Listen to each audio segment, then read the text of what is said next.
नमस्कार सर्वांना, जय जिजाऊ जय शिवराय. आता आपण आहोत नाणेगावच्या वेशीवर आहोत आपण आता.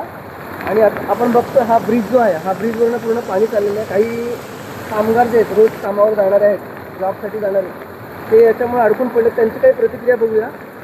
तुमचं नाव सांगा आणि काय अडचण नेमकी सांगा. नमस्कार, मी विशाल पाटील. नेहमी आम्ही ह्याच रस्त्याने कामावर जात असतो, पण आज हा रस्ता अरुंद असल्याकारणाने हे पाणी पुलावर आलेलं आहे. त्याच्यामुळे आम्ही जॉबला जाऊ शकत नाही. हा जर रस्त्याची उंची वाढली तर नक्कीच आमचं गैरसोय चालली जाईल. मी कामावर जातो आणि हाच आमचा जाण्या येण्याचा रस्ता मुख्य आहे आणि हा रस्ता पाण्यातून भरल्यामुळे जाऊ शकत नाही आम्ही रस्त्यावर. प्रशासनाकडे काय मागणी कराल तुम्ही? हा रस्ता रुंदीकरण आणि उंच होण्यासाठी आम्ही प्रशासनाकडे मागणी करतो.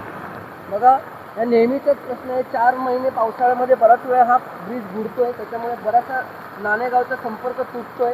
तर याच्यावर प्रशासनाने योग्य तो उपाय करावा अशी विनंती करतो या मार्फत.